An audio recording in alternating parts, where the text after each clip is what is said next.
Fala pessoal, tudo bem? Boa noite. Conversando com os colegas aqui, já temos aí alguns colegas entrando. Vou esperar aqui um minutinho. Os colegas que estão entrando, por favor, poderiam me indicar se meu áudio tá legal? Vocês estão conseguindo me escutar bem?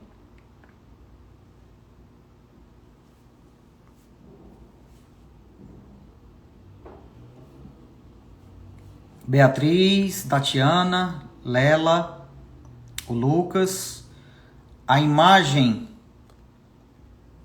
e o áudio, tá bom? O áudio também, né? Tela verde, curioso, hein? Só se for para algumas pessoas, porque para outras não tá dando essa tela verde, né? Legal. Áudio ok, né, Lucas? Bom, pessoal, eu acho que é alguma questão ligada talvez aos aparelhos de alguns colegas. O Marcelo também está falando que está com tela verde.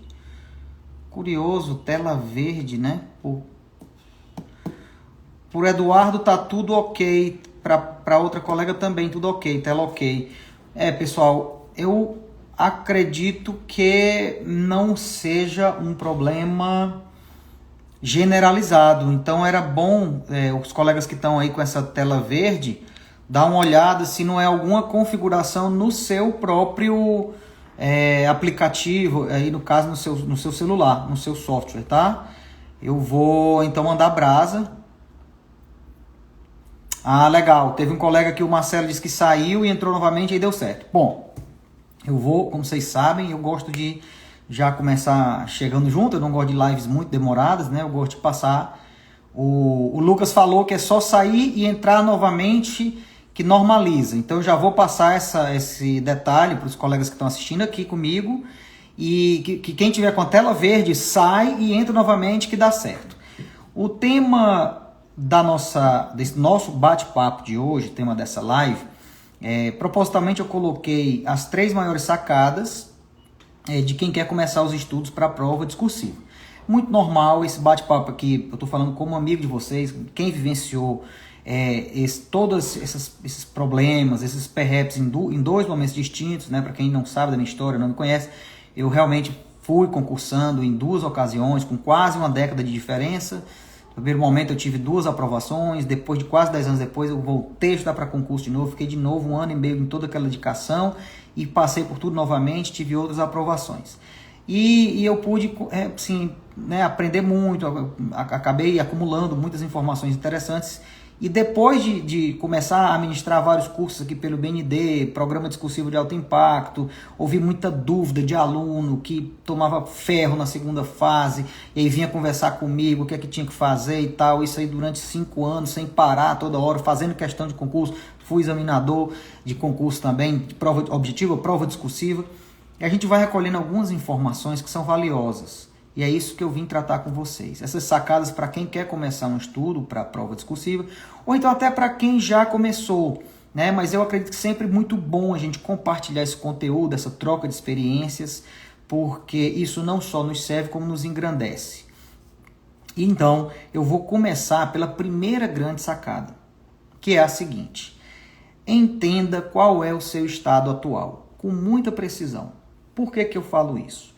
Porque um dos maiores problemas na questão do estudo para a prova discursiva, meus queridos amigos, é o seguinte. Nós, seres humanos, somos essencialmente, naturalmente, afobados, ansiosos. Então, nós temos uma tendência de querer antecipar as coisas. A gente começa o estudo e mal começou o estudo já quer estar pensando lá na discursiva, sendo que a gente ainda nem está preparado para ser aprovado na objetiva. Então, por isso que é preciso ter muito cuidado a este detalhe para que a coisa seja feita do jeito certo. Então, essa é a primeira sacada. Entenda qual é o seu estado atual, onde você está no processo de estudo para concursos públicos. Então, esse é o primeiro ponto. Por quê? Ao entender o seu estado atual, você é capaz de projetar o seu estado desejado, ou seja, onde você quer chegar, isso dentro de um planejamento, dentro de uma métrica. Em relação a esse detalhe, para concurso público, para provas discursivas de concurso, agora eu vou entrar propriamente no que eu gosto, no que eu vim aqui para falar. Nós temos pelo menos 4 cenários presentes. O primeiro cenário, que é o cenário tradicional, é aquele cenário em que nós vamos ter prova objetiva acontece no final de semana. A prova subjetiva, prova discursiva, acontece ou no mês seguinte ou depois de 30 dias, ou seja, elas não acontecem no mesmo final de semana. São em finais de semanas distintos e o interregno entre a primeira fase e a prova discursiva varia conforme o edital. Nós temos várias situações possíveis, né? Situações que a segunda fase é 30 dias depois, situações em que é 60 dias depois, enfim, não há uma regra absoluta para isso, tá? Então, você tem que entender o seu estado atual. O seu primeiro cenário será qual? Bom, eu estou no cenário tradicional, que as provas vão acontecer em finais de semana diferentes, e eu quero começar a fazer um estudo pré-edital. Por quê? Porque eu já não quero deixar para fazer aquele estudo atropelado, depois de ser aprovado, de obter uma aprovação, é que eu vou começar a pensar na discursiva, eu quero fazer isso, eu quero fazer do jeito certo. Existe uma métrica para isso, existem premissas, existem sacadas que eu devo observar quando eu estou diante de um cenário desse, para eu começar meus estudos para a prova discursiva? Existem sim, comecem logo a anotar. O primeiro deles, a primeira premissa de quem está nessa situação, tá? De que eu quero começar a estudar para discursiva, mas o meu concurso ele será a primeira fase, só a primeira fase, depois é que vai ter a prova discursiva. Eu vou fazer um estudo ainda pré-edital, porque o concurso ainda não sei a data, é mais adiante.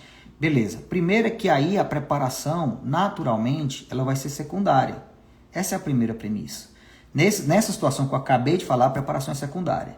Por quê? Porque o seu foco maior vai ser a primeira fase. Porque sem ser aprovado na primeira fase, você não vai fazer a discursiva. Então esse é o primeiro ponto que tem que estar muito claro. Aqui nós estamos diante de uma preparação para a discursiva secundária. Ela não é prioritária nos seus estudos, no seu calendário semanal de estudos. Segunda premissa, cadência. A cadência é reduzida. Se você tiver de destacar algum período do seu calendário de estudo para estudar para a discursiva dentro deste cenário que eu acabei de falar, você vai começar com uma cadência mais reduzida. Se você está muito iniciante, você vai começar numa perspectiva de 90-10, 90% para a objetiva e 10% para a discursiva. E aí você vai aumentando conforme você vai ficando mais forte na objetiva. Quanto mais você for ficando forte na objetiva, aí você vai aumentando levemente o estudo para a discursiva. E aí é que está. A periodicidade nesse primeiro momento, ela também é menor. Você não começa estudando para a prova discursiva todos os dias. Senão isso é suicídio. Ora, você não vai nem ter um resultado ainda de uma prova para você ser aprovado. E como é que você já vai estar estudando diariamente para a prova discursiva? Que loucura é essa? Isso não existe. Então é uma periodicidade menor, quinzenal, você vai começar e depois você vai aumentando para semanal. Sempre que você for aumentando a sua performance na objetiva. Porque sem a objetiva você não vai alcançar o seu intuito de efetivamente fazer uma prova discursiva. Então nós já vencemos duas premissas. Primeiro, a preparação vai ser secundária. Segundo, a cadência é reduzida. E a terceira premissa é que você vai fazer um estudo num esquema de multiperspectiva. Como é que funciona isso? Funciona da seguinte maneira: você não vai sair estudando para a prova discursiva todo e qualquer ponto aleatório. Este primeiro momento, para quem está entrando agora no cenário dos estudos para a prova discursiva, é um momento de ter um pouco mais de conforto, de ir devagar. Então você vai fazer um estudo no esquema multiperspectiva. Primeiro você vai estudar os pontos de maior incidência para o seu cargo, para o concurso desejado. Primeiro corte, pontos de maior incidência para o meu cargo, do meu cargo de interesse, da minha carreira. Na perspectiva da objetiva, porque a objetiva é o seu foco principal. Depois que você estuda na perspectiva da prova objetiva um ponto que é de alta incidência, aí sim você destaca um tempinho quinzenal para ver como aquele ponto também é cobrado na prova discursiva. Como é que ele cai na discursiva? O que é que os examinadores, quando cobram aquele ponto, que é um ponto de alta incidência, como ele é cobrado na perspectiva da segunda fase, da prova discursiva. Então, Você só vai trabalhar com pontos já estudados. Para quem está começando, é assim que funciona melhor. Eu te asseguro, já passei por isso 2 vezes, com 10 anos de diferença. Se você está começando no cenário, no mundo da prova discursiva, agora você ainda não tem uma prova marcada, você não foi aprovado por uma discursiva ainda, costume primeiro trabalhar com questões de matérias que você já estudou na perspectiva da prova objetiva. Porque isso vai te trazer um maior conforto, você vai ter uma capacidade de associação melhor e vai trazer conforto cognitivo para o teu cérebro. Porque teu cérebro vai associar a metodologia de cobrança que o examinador faz na de marcar X com a metodologia de cobrança que ele vai fazer na discursiva. E você vai ter conforto a entender aquele conteúdo nas 2 perspectivas. Tudo bem? E aí, tem uma quarta premissa para esse tipo de estudo iniciante. Você vai priorizar totalmente o aspecto muito mais qualitativo do que quantitativo. Não é a quantidade de questões, eu vou ter que olhar muitas questões discursivas e tal. Não, aqui no primeiro momento é mais qualitativo. Você vai se preocupar mais não com o quanto, e sim com como. É que olha como que esse ponto vem sendo cobrado na perspectiva da discursiva. Olha que legal, o examinador quando cobra aqui, esse ponto especificamente, ele cobra um conceito, ele cobra uma classificação, então ele cobra um debate, uma controvérsia, uma divergência. E, nesse primeiro momento também, perspectiva não é de simulação, aquela coisa correria, marcando o tempo, como com regra de edital. Não, é mais a título de treino. Existe uma diferença entre treino e simulação, claro, né? Treinar é diferente de simular, né? E aqui, nesse primeiro momento, é mais treino mesmo, é você ir se habituando com o universo da prova discursiva. Zero preocupação com regras de edital nesse primeiro momento. Um pouco importa você saber qual é a regra do edital em relação à questão de número de linhas, quantas questões. Por quê? Porque você ainda não está nem visualizando isso. Não é o momento ainda para você ter preocupação com regras editalícias. Beleza? Então esse é o primeiro cenário. O cenário 1, que é um cenário tradicional, onde você ainda não foi aprovado para a segunda fase. A sua prova vai ser em meses, você ainda não tem às vezes nenhuma data, mas você já deseja, você está sentindo que está começando a ficar forte na prova objetiva de marcar X, está começando a acertar 60% ali da prova, está indo bem, está caminhando legal, e aí você, então, começa a querer estudar para a discursiva. Essas são as premissas que você deve observar. A gente passa agora, então, para o segundo cenário. O segundo cenário, ele é um pouco delicado e ele vai variar muito conforme quem é o candidato. Como é que está a situação específica daquele candidato. Por quê? Porque é o cenário de prova, inclusive isso acontece muito pouco em magistratura, praticamente não acontece nem em magistratura, nem em Ministério Público, mas acontece em advocacia pública, em alguns certames em que o candidato é obrigado a fazer a prova objetiva e a prova discursiva no mesmo final de semana. Aqui já muda um pouco a figura, o cenário já mudou, você não tem escolha, você vai ter que fazer a prova discursiva no mesmo final de semana da prova objetiva. Então não dá para você ficar sem compreender o universo da etapa discursiva. Não tem como. E ao mesmo tempo você tem que conciliar, por quê? Porque a sua prioridade também é ter mais fortalecimento no estudo da objetiva, porque você precisa passar na objetiva para ter a discursiva corrigida. Então aqui você tem um cenário em que as premissas mudam. Quais são? Primeira delas, aqui nós já estamos falando de uma preparação mais intermediária, não é secundária. Por quê? Porque você vai ter que fazer a discursiva naquele final de semana, mas a prioridade é a prova objetiva. Então, a cadência muda, vai depender de quem você é, como é que você está na objetiva. Se você já está acertando 90 questões na objetiva, é óbvio que você vai ter muito mais conforto para se dedicar mais à discursiva. Se você ainda está mais no início, mas é um concurso que você quer muito e as 2 provas vão ser no mesmo final de semana, você vai ter que adotar uma estratégia de divisão com mais técnica de sacrifício. Não tem jeito. É o que tem para janta. Certo? Com mais técnica de sacrifício. Ou seja, você vai começar numa perspectiva ali de 70-30. Pelo menos 70% para o objetivo, mas tem que deixar ali 30% para discursivo. Por quê? Porque vai ser no mesmo final de semana, mas você ainda não está tão forte na objetiva, precisa fortalecer mais a objetiva, então aí vai começar com 70-30 e vai tentar ir alterando isso conforme o seu desempenho na objetiva for aumentando. Complicado? É complicado, mas tem que avaliar primeiro quem é você, onde você está, Qual é a sua situação atual? É isso que vai determinar as tuas ações. Periodicidade. Óbvio que aqui a periodicidade precisa ser maior. Precisa ser maior, porque você vai fazer a discursiva no mesmo final de semana do objetivo. Então, pelo menos aí 2 vezes por semana, você vai ter que treinar a discursiva. Por mais que você ainda está precisando ganhar mais corpo na objetiva, mas não pode abrir mão totalmente da discursiva, porque você vai fazer a discursiva no mesmo final de semana do objetivo. Aqui você já começa a trabalhar, enquanto que naquele primeiro cenário do pré-edital, sem prazo, sem data e sem aprovação, você costuma focar mais só nos pontos que você já estudou. Aqui não. Aqui você vai focar, e só nos pontos de alta incidência, né? Pontos de alta incidência que você já estudou, aqui não. Aqui a brincadeira começa a ficar um pouco mais profissional. Aqui você vai realmente pegar não só os pontos de alta incidência, mas também pontos de média incidência, com base na avaliação da carreira que você está prestando, né? Nas provas passadas. E você vai também, inclusive, treinar e simular. Não é só treinar, você vai começar a simular, de acordo com as regras do edital, que já tem preocupação com regra do edital.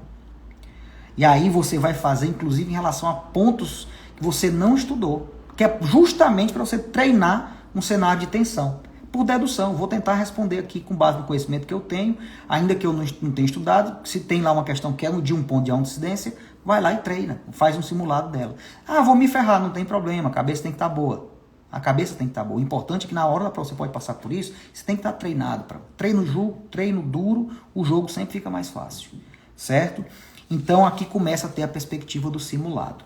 Então, fazendo a diferenciação entre o cenário 1 e o cenário 2, vocês percebem que o cenário 2 ele já começa a exigir mais do candidato que está se preparando para a prova discursiva. Isso é uma sacada muito importante, muito importante.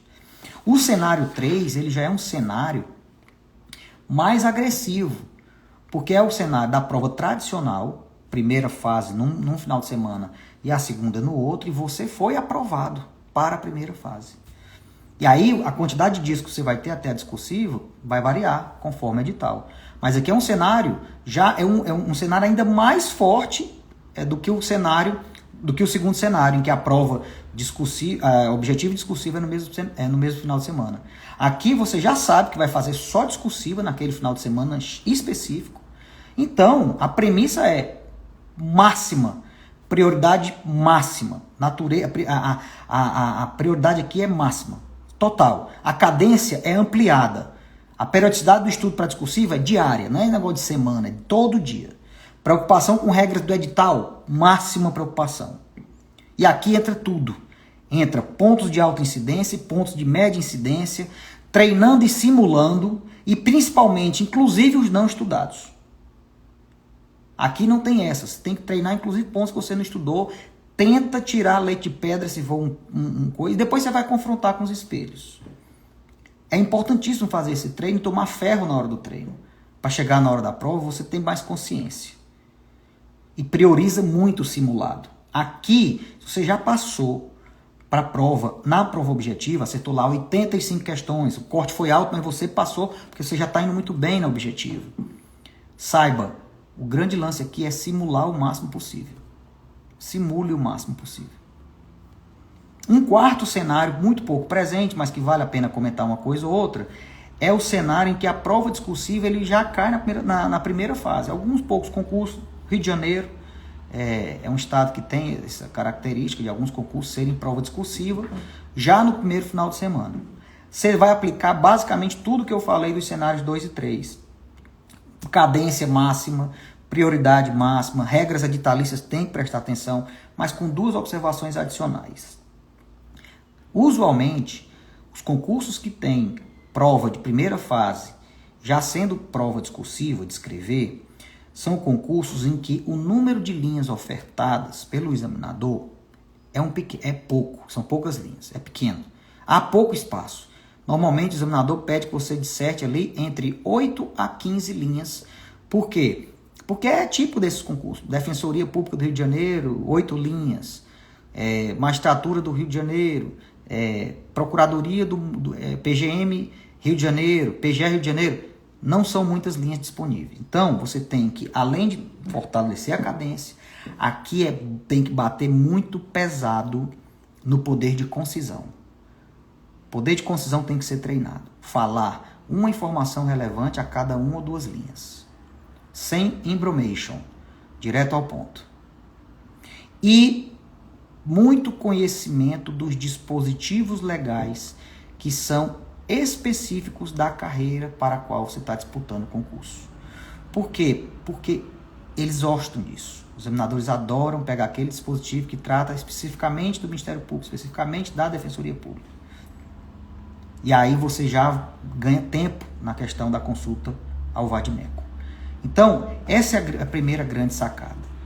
Entender qual é o cenário que você está e dentro dessa possibilidade, dessa compreensão do cenário que você está, entender que são pelo menos 4 possibilidades, que são essas 4 que eu falei, e que para cada possibilidade dessa, existem premissas diferentes de comportamento do candidato. Né? Ele vai se comportar de uma maneira diferente a depender de como ele se encontre. Tudo bem? Vamos avançar. Avançando, a gente precisa conversar um pouco também sobre, para quem está iniciando o estudo das discursivas, essa questão do estudo de jurisprudência, que é o nosso segundo ponto de sacadas aqui, ligados ao estudo da jurisprudência. Por quê? Porque a primeira premissa em relação à jurisprudência é a seguinte. Primeira fase, qual é a ênfase que você dá ao resultado do julgado? Foco no resultado do julgado. Segunda fase, não. Resultado mais fundamentos. E aí tem algumas sacadas aqui muito interessantes envolvendo jurisprudência. A primeira delas é que jurisprudência cai muito mais em segunda fase do que em primeira. Por quê? Porque é ótimo para o examinador fazer uma questão de jurisprudência. É ótimo. É gostoso de fazer. Fica legal trabalhar um assunto de jurisprudência numa questão discursiva. Só que muita gente que eu conheço, muito aluno, sabe tudo de jurisprudência, mas só sabe a tese. Não conhece os fundamentos. Sabe se é sim ou se é não, mas não sabe o porquê. E aí é um problema, e é um perigo. Por quê? Ora, se o examinador decide trabalhar com uma questão jurisprudencial e ele atribui uma maior pontuação para o fundamento da decisão, para aquele candidato que conhece os fundamentos do julgado, ele separa o joio do trigo. Se você vai lá e bota sim, segundo o STF, tá, mas e o porquê? Sim, segundo o STF, beleza, ganhou 0,5, questão vale 1. O outro candidato chegou lá, sim, segundo o STF, por isso, basicamente em 3 fundamentos, e vai além. Ele ainda vai e detalha o cenário jurisprudencial todo. Essa matéria foi assim, começou com assim assado, a doutrina tinha um entendimento, tá, até que o STF, esse candidato arrebentou com você no meio. Você entendeu qual é a diferença? Então tem que ter muito cuidado com isso. A questão da jurisprudência, o estudo de segunda fase, ele é um estudo diferente. Então você vai principalmente aqui, Walter, eu preciso conhecer fundamento de todo qualquer julgado? Óbvio que não. Óbvio que não. Mas aqueles julgados mais simbólicos, você não pode deixar de conhecer os fundamentos. Se for um julgado mais simbólico e daqueles de aplicação generalizada, né, é óbvio que você tem que conhecer os fundamentos. Porque se cair numa prova discursiva, você vai destruir. Esse é o ponto. Então tem que ter muito cuidado com isso, certo?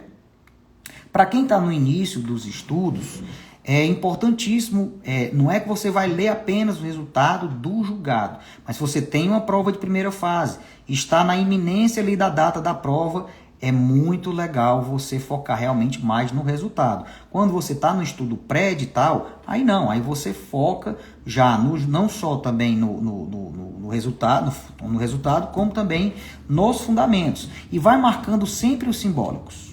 Sempre os julgados, aqueles mais fortes, que são indicados pelo Massim do Dizer o Direito, e aí esses aí são maravilhosos. Cai muito em provas orais também, tá? Jurisprudência também cai em provas orais, tá? Esse é um ponto importante. Quantos anos para trás de estudo? Eu preciso estudar jurisprudência. Não, isso é uma coisa assim, usualmente a gente estuda 2 para trás, pelo menos. Agora tem julgados que são mais antigos, de 4, 5 anos atrás, são consolidados e caem também. São questões importantes que são atemporais. Julgados antigos, mas quando versam sobre assuntos muito relevantes, eles também são cobrados em segunda fase. Jurisprudência consolidada é muito cobrada em segunda fase, em prova discursiva. Jurisprudência sumulada, conhecimento sobre súmula. Tá? Agora, esses julgados de sessão do STJ, então, são ótimos para caírem. Né? Julgados de turmas também caem. Sebrasp.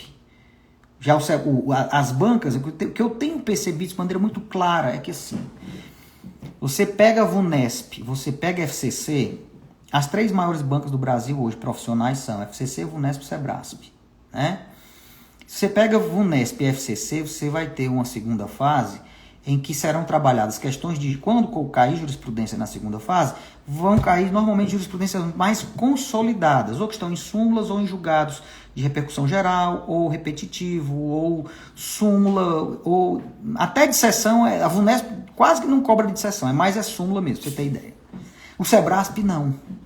O Sebrasp, vez por outra, cobra uma questão discursiva e julgado turmário do STJ, né, ou do próprio STF. O Sebrasp, porque é uma banca que ama a jurisprudência. Então, quem vai fazer prova Sebrasp tem que ter esse cuidado adicional. Tudo bem? Dito isso, então, a gente passa agora para a questão de doutrina, que é a terceira sacada para quem está começando, que ainda tem muita dúvida. Aqui, a primeira sacada é a seguinte. É um mito, aquele mito de que, porra, eu vou ter que ler tudo de capa a capa, doutrina de capa a capa. Bom, há 10 anos atrás, 15 anos atrás, quando eu fiz o meu primeiro ciclo de estudos, lá em 2004, 2005, 2006, ainda era possível ler de capa a capa, porque os livros tinham, quando muito, o livro de constitucional devia ter 700 a 800 páginas. Os outros eram 150, hoje não dá. Hoje, se você for inventar de ler de capa a capa, você se ferra completamente. Então, hoje ficou um pouco mais complexo? Ficou. Eu senti isso no meu segundo ciclo de estudos, agora em 2014, 2015. Uns 6, 5 anos atrás, quando eu fiz concurso de novo.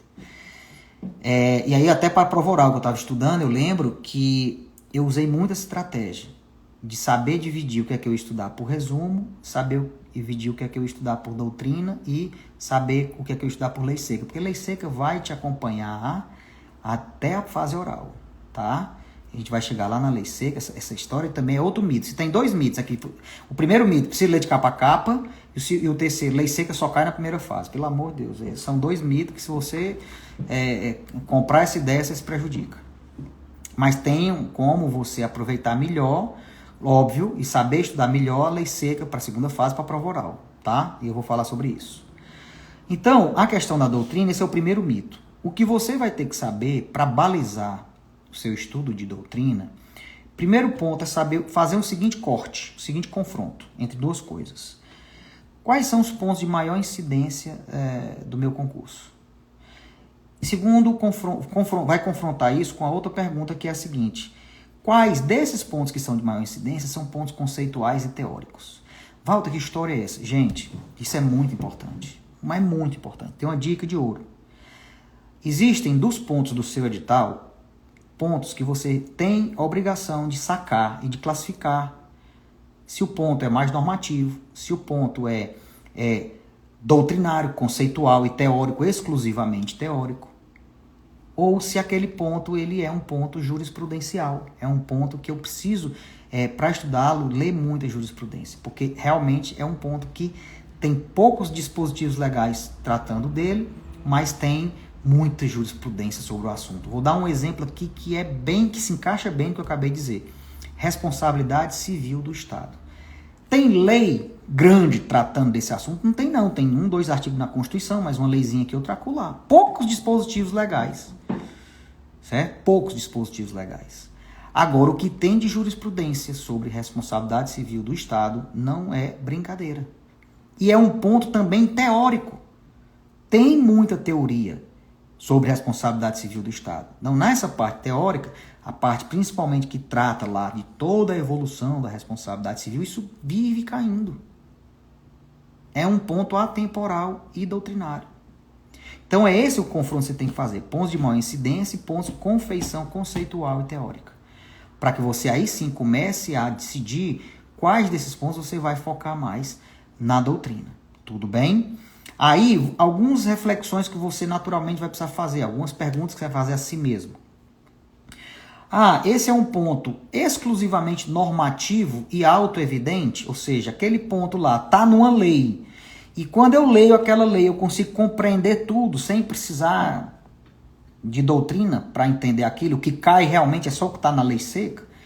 Se a resposta for sim, para que você vai pegar a doutrina num ponto desse? Você nem encosta a mão em doutrina, você vai só na lei seca. Agora, é um ponto que tem lei, tem bastantes dispositivos tratando daquele ponto, e tem alguns dispositivos que eu só consigo compreender se eu estudar uma doutrina, porque não são autoevidentes, não são intuitivos. Aí eu vou precisar de um suporte doutrinário? Beleza, e começa a ter importância aí uma doutrina envolvendo esse determinado ponto. E aí vem o aprofundamento final. Mas essa doutrina é uma doutrina básica que é mais conceito e classificação ou é teoria mais pesada? Teoria mais pesada e mais complexa. Se for teoria mais pesada e mais complexa, de alta incidência, aí não tem jeito. Tem que estudar por um bom livro de doutrina mesmo. Ler mais de uma vez, fazer uma revisão. Por quê? Porque é um ponto de alta incidência para o seu concurso. É um ponto que ele tem muita teoria. Há uma maior complexidade. Aí, nesse caso, vale tudo para você assimilar isso. Vale não só o estudo por um livro de doutrina mais pesado, como também, claro, até uma videoaula, caso seja um ponto de muita complexidade. Pega uma videoaula específica sobre aquele ponto, assiste para ir entrando na cabeça e facilitando a compreensão. Certo? Agora, é isso que vocês têm que saber, aprender a entender qual é o jeitão dentro daquelas matérias sempre matérias, depois de dentro das matérias tem os pontos, e dentro dos pontos tem ainda os debates. Quais são os principais debates dentro do ponto atos administrativo? Quais são os principais debates dentro do ponto responsabilidade civil? Por aí vai. Matérias, pontos e debates. É sempre esse afunilamento. O candidato, ele tá foda para passar em concurso, inclusive entre as primeiras colocações, justamente quando ele sabe quais são as matérias, domina as matérias de maior incidência do concurso dele, domina os pontos de maior incidência, inclusive os debates de maior incidência. Ele sabe tudo. Qual é o debate que tem naquele ponto? Não, em responsabilidade civil tem esse. Lá em princípios tributários, princípio da isonomia, tem esse debate. Quanto mais debate ele vai conhecendo, mais ele vai ficando foda. Walter, isso é da noite pro dia? Não é. Não é, tem que entender isso. Concurso demora meses e anos, você tem que estudar com estratégia. Agora, o que você não pode é você pegar um livro de doutrina e sair lendo de capa a capa, sem filtro, sem entender isso que eu estou falando. Isso não pode. Isso é perder tempo. Aí o seu plano, o seu planejamento vai demorar muito. Né? Por quê? Porque você não está sabendo estudar. Então, se por um lado você não tem que ler de capa a capa, por outro você também não vai simplesmente nunca vou ler doutrina. Claro que não, vai ter algum momento que você vai precisar ler doutrina. E eu passei aqui as premissas para vocês. Quais são? Tem que ter essas sacadas. Entendeu? Se o ponto for 100% teórico, óbvio que se um ponto é 100% teórico, que é importante para o seu concurso, ainda é complexo, tá na cara que esse é um ponto, você vai ter que ler doutrina mesmo. Tem jeito não, tem que ler. Ora, entendeu? Walter, e se for aquelas teorias malucas? Aí é outra história. Normalmente não vale a pena estudar, por quê? Porque normalmente ninguém vai saber, quando cai ninguém acerta. Você não pode perder tempo com o que é exceção, você vai ter que ir para a regra. E aqui vale uma última observação a título de doutrina. O examinador, ele quer de vocês que vocês saibam muito do que é básico. O examinador, quando quer medir conhecimento, via de regra, ele mede se você conhece a distinção, se você conhece a classificação, se você sabe conceituar um instituto, se você sabe a natureza jurídica do instituto. Essa é a regra. E essa regra está presente em 98% das questões. 2% é a teoria maluca, da graxa, do não sei o quê. O que não vai fazer você ser reprovado. Walter, mas eu vi um nome. Paciência. Vai cair? Vai. Você vai perder alguns pontos? Vai, mas reprovado, se você mandar bem no geral, você vai passar. Entendeu? Então, esse é o ponto. Sim, eu sei, o estudo de doutrina é mais gostoso. É muito mais gostoso que estudar lei seca. Tá? Traz um conforto psicológico? Traz. É ótimo ler aquela coisa toda. Você vai construindo o raciocínio e tudo, e etc e tal. Porém, é como eu disse, não dá para ser de capa a capa e ler tudo assim, né? Tem ponto que você vai ter que ir lá na lei seca zona mesmo. Por quê? Porque para ganhar tempo, acertar mais questões. A doutrina, por um lado, ela é mais confortável, mas ela não te dá os detalhes da lei. Como é a leitura de lei seca. E a resolução de exercício junto é a coisa mais forte para a primeira fase. Certo? Então, esse é o ponto. Como fazer esse filtro sem ter estudado o assunto? Provas, análise de provas. Né? Acima de tudo, você tem que conhecer as provas da carreira que você está prestando concurso. Todo bom concurseiro tem que ter banco de provas daquela carreira ou do nicho de carreiras que ele está disputando. E dentro desse banco de provas, ele tem que analisar matéria por matéria e ponto por ponto. E é melhor que ele mesmo faça.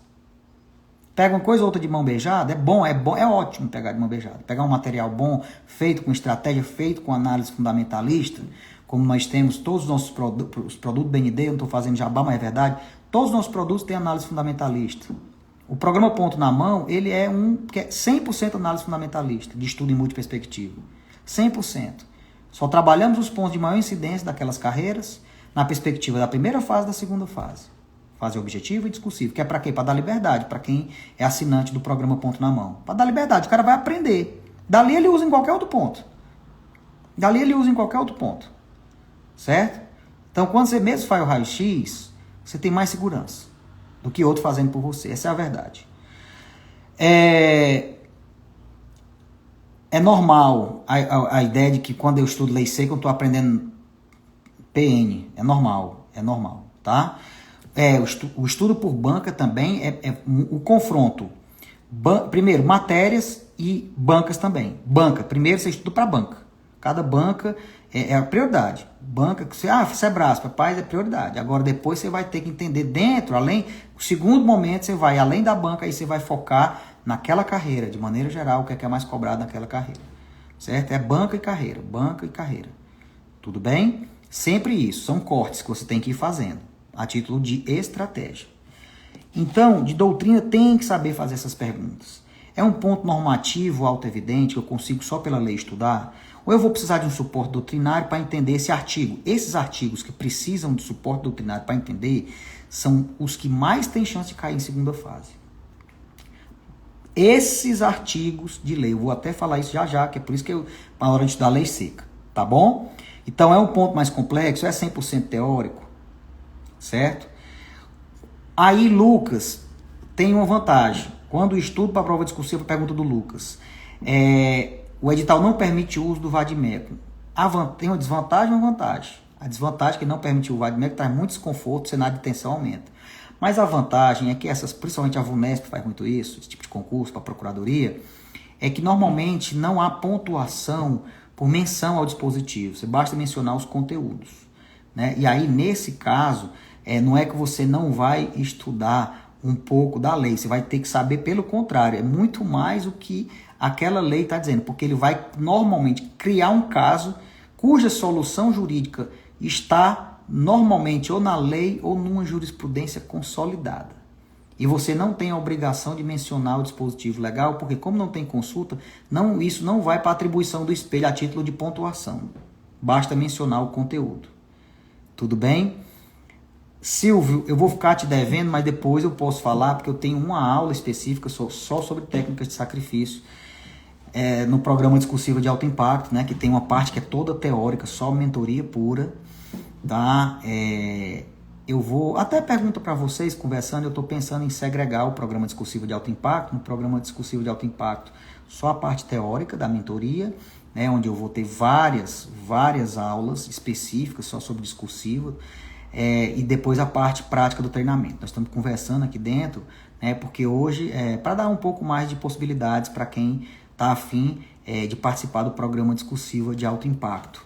Né? E às vezes quer comprar já a mentoria e não está aberto, porque está esgotado e tudo. Eu estou conversando com a coordenação do curso para a gente chegar num denominador comum, porque eu recebi muitos pedidos de alunos por conta dessa situação. Então, beleza. Aí, a quarta sacada é aquela que eu falei da lei seca. Lei seca tem uma sacada muito feroz para a lei seca em segunda fase.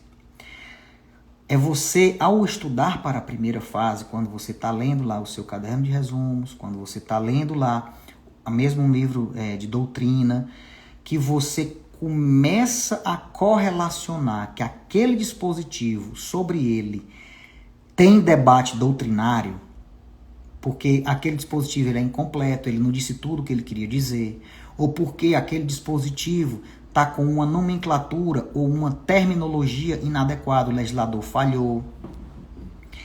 Esses dispositivos, ou então porque ele é a natureza jurídica, ele dá, aquele dispositivo da lei, ele é o dispositivo da lei que define um instituto, ou é um dispositivo da lei que sugere e indica a natureza jurídica de um determinado instituto. Meus queridos, esses são aqueles dispositivos que têm cheiro de segunda fase. É a lei seca que tem cara de segunda fase. São aqueles dispositivos de lei seca sobre os quais pairam algum debate ou tem alguma coisinha ali que a doutrina precisou falar, porque ele não é autoevidente. Esses aí tem cheiro, eu não esqueço de uma prova oral que eu fiz e que a examinadora era para procurador do Tribunal de Contas, foi o meu último concurso da minha vida. Prova oral.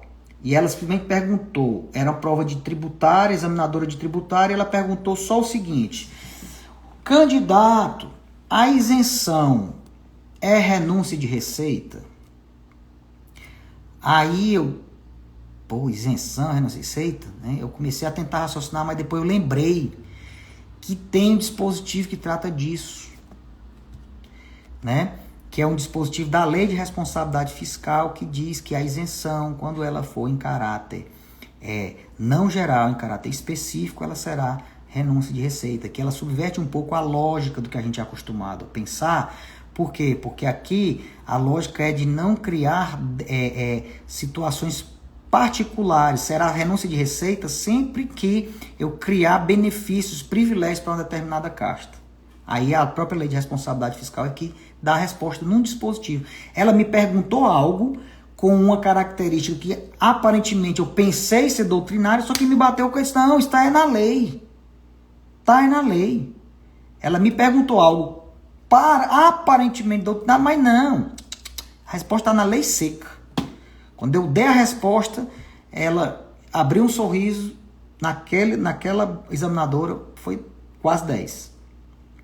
Então isso acontece, meus queridos. Eu falo isso aqui sem qualquer tom de soberba, tá? Só para compartilhar mesmo a vida nossa, que é muito importante esse compartilhamento. Então, todo artigo de lei sobre o qual paira uma discussão doutrinária, ele é forte candidato a cair na segunda fase da prova discursiva. E aí, teve um pedido para a gente conseguir, aqui já caminhando para o final, eu gosto de fazer lives mais rápidas, tal, 35 minutos, 40 no máximo. É que um candidato pediu que se eu pudesse abordar como redigir questões discursivas, o que não pode faltar. Eu não tem como responder aqui, mas eu vou deixar algumas dicas, algumas diretrizes. Por que eu não tenho como responder? Como redigir uma questão discursiva? Todo mundo sabe que uma questão discursiva, ela tem sempre aquela mesma esqueminha: introdução, desenvolvimento e conclusão. Dentro da introdução existe a possibilidade de você fazer uma introdução matadora. Como é que você faz aquela introdução matadora? Tem premissas para isso. Mas tudo que eu falasse aqui, eu estaria falando num cenário em que eu não tenho como mensurar. Por quê? Porque o que eu vou ter que colocar numa questão discursiva vai depender do cenário que eu estou. Principalmente do cenário em termos de espaço ofertado. Qual é a conformação daquele edital? Como é aquela questão que eu estou fazendo? Eu costumo sempre dar 2 exemplos que são muito claros. Eu posso ter o mesmo enunciado, mas aquele mesmo enunciado pode não ser a mesma questão. Eu vou dar um exemplo.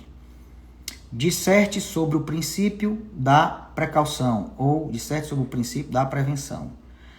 É o mesmo enunciado, mas se o examinador te der 10 linhas, é um cenário. Se ele te der 80 linhas, é outro cenário. São 2 questões completamente diferentes. O enunciado é o mesmo, as questões totalmente diferentes. O que você vai ter que colocar na questão cujo enunciado, mas ele te deu 10 linhas, é uma coisa. Na que ele te deu muitas linhas, é outra coisa. Teu ambiente de contextualização é completamente diferente. Mas existe um padrão? Claro, existe. Engraçado, o Enem, eu gosto muito de língua portuguesa também, sempre estou aprendendo, apanho muito, porque não é fácil. E um grande amigo meu me chamou para a gente falar sobre essa questão que ele falava lá das situações sociais para a prova do Enem, né? E aí, dos contextos sociais e tal, eu fui falar com ele, ajudá-lo. E ele me trouxe lá um catálogo de diretrizes que o Enem utiliza para corrigir as questões dos candidatos e saber qual é o candidato que vai merecer ganhar a nota 500, 600, 700 e aquele que vai merecer ganhar a nota 1000. E é impressionante como eu vi aquilo se aplicando muito aqui para a prova discursiva de concurso público. Depois eu vou ter que fazer uma outra live sobre isso. Mas existe um percurso analítico? Existe sim um percurso analítico, que é sempre aquele da introdução, desenvolvimento e conclusão. Porém, esse percurso analítico, que é o percurso analítico tradicional, que todos nós conhecemos, ele vai ser modulado pela tua situação de prova, pela quantidade de linhas que o teu examinador te deu para tratar de uma determinada questão. Se o cara me dá 5 questões, 10 linhas para eu tratar do princípio da precaução, da prevenção, eu sei que ali o que ele quer, o que eu não posso deixar de colocar de jeito nenhum, é o que significa aquele princípio, se tem um dispositivo constitucional, onde é que ele está na norma, ou legal, ou infraconstitucional, eu tenho que mencionar tudo isso em pouquíssimas linhas, enfim, dar a ele o que é o principal, o que é o sumo do sumo, assim, o que é que eu não posso deixar de falar, porque eu só tenho 10 linhas. É isso. Então esse é o cenário. Agora, se for uma outra situação, ele me deu 90 linhas, a mesma enunciado, certo, sobre o princípio tal, me deu 90 linhas, diferente. Meu ambiente de contextualização mudou completamente. Eu tenho ali ambiente, tenho espaço para ir ao direito comparado, dizer como é que surgiu a aplicação no Brasil. Eu posso até mencionar exemplos de aplicação, julgados envolvendo o princípio. Entenderam? Entenderam por que eu não posso, não tem como eu dar uma resposta fechada para essa pergunta do colega? Como? Agora tem sim. Eu, inclusive, pretendo gravar com esse meu grande amigo, que é o professor de língua portuguesa, algumas aulas específicas sobre percursos analíticos específicos de alguns enunciados, que são aqueles enunciados, digamos assim, que matam os candidatos. Isso está na ordem do dia, né? Está na ordem do dia. Nós vamos gravar algumas aulas sobre percursos analíticos em alguns tipos de enunciado específico daqueles que são enunciados que causam maior desconforto aos candidatos, principalmente aquelas questões mais abertas, porque eu acho que isso é uma grande diretriz. Eu quero colocar essas aulas para serem agregadas à parte da mentoria do programa discursivo de alto impacto do PRODAI. E aí eu tenho uma notícia, eu vou encerrar o que eu falei, tudo que eu falei eu vou encerrar a nossa live. Nós vamos fazer uma reabertura a pedidos dos colegas do programa Ponto na Mão na quarta-feira. O Jorge vai fazer uma live específica mostrando como é que é essa análise fundamentalista que nós fizemos, para que a gente permita esse estudo em multiperspectiva para o candidato que se encontra naquele primeiro cenário que eu falei, que é o cenário do candidato que não tem ainda um concurso em norte, mas ele já quer estudar para discursiva, porque ele já sente que está avançando bem na prova objetiva, e ele já quer ir se ambientando com o universo da prova discursiva, das questões discursivas. Então a gente tem um produto específico para isso, que é o programa Ponto na Mão. Como se fazer um estudo cadenciado em dupla perspectiva, na perspectiva da objetiva e da subjetiva, que era como nós fazíamos. Eu fazia isso, o Jorge fazia isso. Toda a galera que costumou ser aprovado e obteve sucesso e êxito, fazia isso.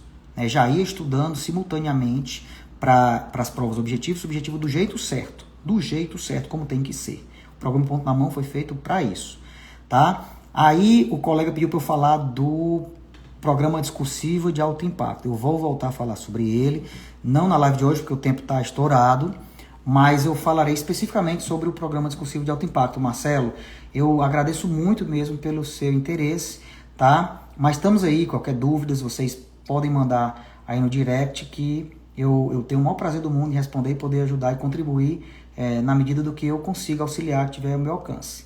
Tudo bem, meus queridos amigos? Eu espero, então, ter contribuído, ter passado para mim. Essas são realmente as 3 maiores sacadas que precisam ser conhecidas por quem pretende começar aí o estudo para a prova discursiva. São as únicas? Não são, tem tanta coisa para falar, é tanto assunto, né? Mas essas 3 maiores sacadas, saber entender qual é o seu estado atual para saber conduzir o estudo do jeito certo para a prova discursiva, sem que isso te desvie do foco principal, que é o estudo para a prova objetiva, isso é muito importante. Então eu passei aqui quais são os 4 principais cenários e como se comportar em cada um desses cenários. Falamos também como é que você, digamos assim, fortalece o seu estudo de jurisprudência, quais são as premissas que você precisa entender para estudar jurisprudência. Da mesma maneira, quais são as premissas para você estudar doutrina para a prova discursiva, como fazer o corte, se vai usar resumo, se vai usar livro, né, se vai precisar de uma videoaula. Falamos também sobre isso, sobre todas essas premissas, e também falamos sobre a premissa do caso da lei seca, aquela sacadinha da correlação entre os dispositivos legais e debates doutrinários, debates acadêmicos, imprecisões terminológicas, né? Tudo isso tem faro de dispositivo de lei que vai ser cobrado em prova discursiva, né? Lei que traz um conceito, lei que traz uma natureza jurídica de um instituto, certo? Tudo isso é lei, é dispositivo de lei que tem cara de segunda fase. Tudo bem, meus irmãos? Bom, Gisiel, aparentemente não vai ficar gravado, porque é uma decisão da coordenação, mas eu vou ver, de repente nós vamos cortando aqui, picotando e vamos mandando esse conteúdo lá pro YouTube. Tudo bem, meus queridos? Muito obrigado, eu agradeço demais pela atenção de todos vocês, pela audiência, pelo carinho. Mas, Gisiel, não, acompanha aqui, Gisiel, vai lá no YouTube nosso, tem muito vídeo sobre prova discursiva, tá bom? Não é maldade não, mas a gente vai liberar a parte desse conteúdo, a gente vai liberando aí para vocês aí no Instagram. Um abraço, meus queridos, tudo de bom, fiquem com Deus. Obrigado, Marcelo, pelo seu elogio, tá? Recebo com muito senso de responsabilidade e vamos avante, tá? Grande abraço, até a próxima, meus amigos, tudo de bom.